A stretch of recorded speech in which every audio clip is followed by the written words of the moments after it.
This woman has no idea what kind of first impression she makes. She's about to find out. In Style by Jury, the makeover candidates come face to face with two separate but equally important groups. The experts who transform them, and the jury who judge them. These are their journeys. Barb Gimbert thinks she's here to audition for a makeover show. What she doesn't know is that she's already been chosen. The show has begun, and of course, we still have our secret. This is a two-way mirror. Behind it is a jury of 9 strangers that she won't be able to see until we turn on the lights. On our jury today, a scenic painter, a TV news director, a fundraiser. We've asked them to give us their honest first impressions of Barb. Jury, are you ready? Ready. Let's bring her in. Hi, Barb. Hi, Bruce. Nice to meet you. Pajamas? I think she's on her meds. She looks like a crazy lady. She looks like a witch. She should have rode in on a broom. Barb, what kind of first impression do you think you make? I think I blend in with the background is what I try to do. She looks like she came out of rehab in her pajamas. She looks like she doesn't spend a cent on herself. She just looks like she's aged older than she probably is. Do you mind if I ask how old you are? I'm 52. 52? Oh! She looks like she's had a really, really hard life. She looks tired and worn out. What are some of the things that you've overcome in life? I've overcome addictions. You can see that. She looks like she's been an addict for many years. The substance abuse has taken its toll. Looks like she could open a can with her teeth. She looks horrible, and her life probably feels horrible. How many children do you have? I have 3 in all. She looks like she's given up on herself, and that's not an example that you want to set for your kids. There's a look of helplessness written all over her. She needs to become a role model. Barb, you were told today you were coming here for an audition, am I right? Yes. That's not the case today, Barb. Take a look at that mirror right there.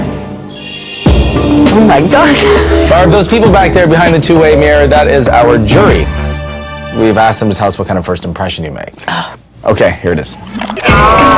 She looks like a beggar on the street. Straight out of a psychiatric ward. Homeless. That hair, there's gonna be a bird in there.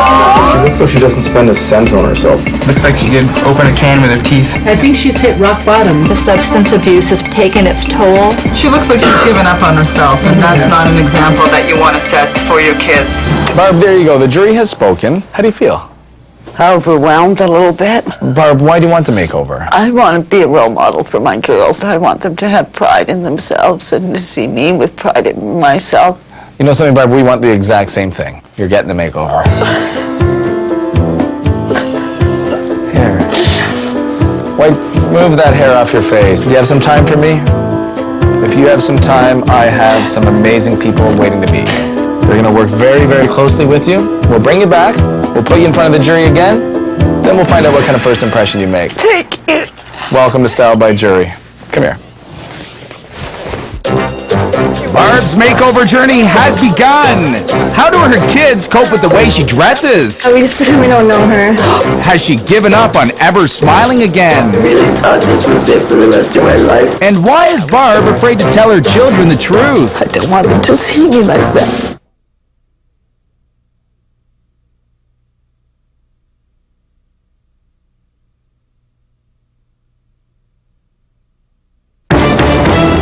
Take a look at that mirror right there. When Barb Gimbert came face to face with our jury, she made a pretty awful first impression. She looks tired and worn out. She looks like she's been an addict for many years. Hearing what the jury had to say was pretty devastating. Up till then, I'd been hiding, so I hadn't had to hear what people had to say. You troublemaker. Although Barb is happily remarried with 3 kids, her unkempt appearance does put a strain on her children.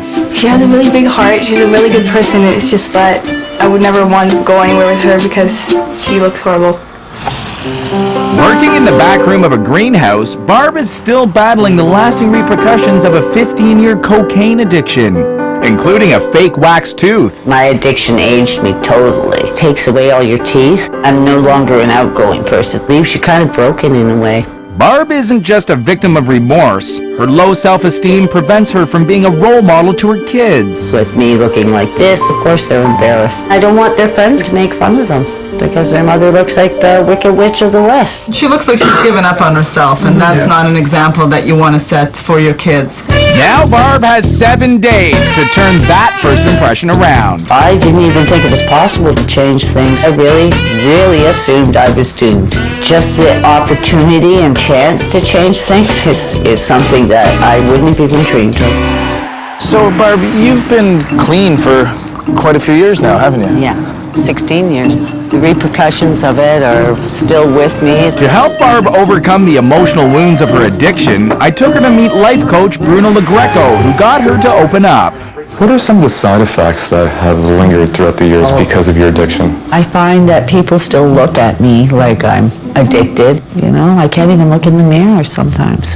Barb has the physical scars of the addiction from the outside, but deeper is the emotional issues that lie within her. My mom passed away while I was still addicted. I would have loved her to have seen that I got over it. The worst part of the whole thing is losing my mother through the addiction, really. I haven't visited their grave in 10 years. You don't appreciate what you have until it's gone. Are you embarrassed about how your kids view you? No, I want them to see me as a strong person. It must be very embarrassing to have a mother look like this when the other mothers are all done up to the hilt. Do your children know your story? I do try to protect them from that part of me. That's a wall, right? You've learned how to block that emotion right out, haven't you? Yeah. What if you could actually take that wall down? Oh, I don't know. The cocaine has destroyed her self-esteem, has destroyed her pride, so there's a lot of damage control that needs to happen. You can only learn from it and move on. And what we're going to do is we're going to share that story with your children's peers at their school. Oh, I don't know if I can do that. I don't want it to be a repercussion against my children. That frightens me right there. By Barb sharing her story, it releases the burden that she carries on her shoulder, and that will help her begin the process of healing the inner soul. And it would lift the shame? I hope so. Right at the moment, I haven't a clue what I'd say to these kids, so I'm going to really have to sit down and think about this hard. While she's thinking about that, it was time for Barb to face the harsh truth of what drugs have done to her teeth. So I'm going to give you a mirror, and I want you to give us a smile, and we're going to take a look at everything. Oh boy. There's something on your front tooth here. What's that for? That's for the missing tooth that broke out 3 months ago. I've never seen anyone try and replace their front tooth with a piece of wax. It just goes to show how self-conscious Barb is of her front teeth. I mean, cocaine just completely eats away at the teeth. The years of coke addiction has done tremendous damage to Barb's teeth. She has rampant decay, deteriorating gums. Her mouth is falling apart. You've done such hard work trying to stay clean all these years, and you really deserve a beautiful smile. Thank you so much. I didn't know what I was going to do. I really thought this was it for the rest of my life. I was just assuming for the rest of my life I wouldn't have to be able to smile or anything anymore. We're going to try and keep as many teeth as we can. We promise. I'm just excited to begin and to be a whole human being again.